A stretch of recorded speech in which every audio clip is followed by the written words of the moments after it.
Okay, welcome to Hasbar 10:3. We're in Brachos, third parak, Daf Yud Zayin Amud Beis, and the Gemara wants to now understand when it said that the deceased, the remains of the deceased, was in front of the relative, that they were exempt from doing mitzvot. So the Gemara says, Mutu lefanov.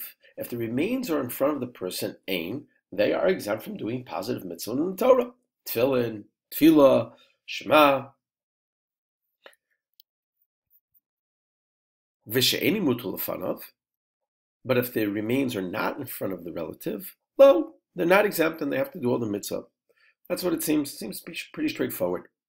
The remains in front of you, you're exempt. If the remains are not in front of the person, you have to do the mitzvah. Riminhi. The Gemara has a contradiction I'd like to bring up because we have a braita that seems to contradict this idea in the Mishnah. Here's the braita. It's a little bit long, and the braita covers laws dealing with what happens if you do have the remains of a deceased in front of you. Are there other restrictions? And the Gemara goes on to teach us. Mi shemeso mutal lefanav. If the remains of the deceased are in front of you, ochel b'bayas acher, go eat in a different house. Vim ein lo bayas acher, and if you don't have another house, ochel b'beis chavero, then eat in your friend's house. Vim ein lo beis chavero, and if you don't have a friend's house to eat in, ose mechitza v'ochel, then set up a mechitza, a barrier between the remains and you, and then you can eat. Vim ein lo davar lasos mechitza. What if you don't have any material in which to make a mechitza? Machzir panov va'ochel. Then turn your face and eat. Just don't eat directly in front. Turn your face and eat. Okay? Interesting that maybe people just lived in one-room homes. And so it wasn't like you had different rooms to go into. Okay. The Braita continues.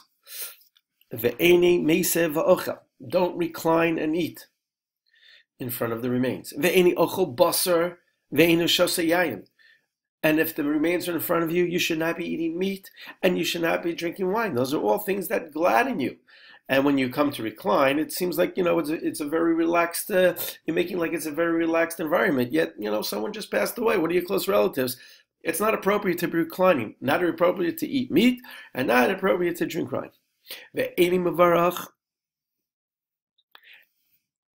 Ve'eni mevarach. And you shouldn't make any brachos before you eat. Ve'eni mezamin, and you shouldn't be part of a mezuman. You shouldn't invite people to bench with you.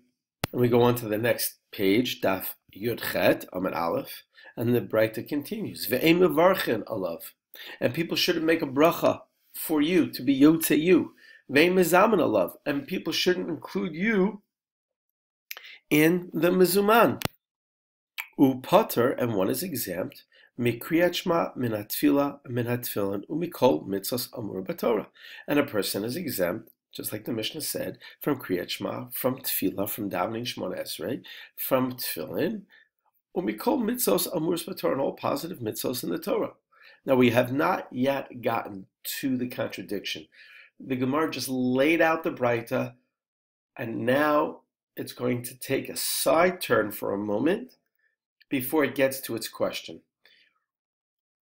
We'll continue the Gemara next in Hasbar 10:4.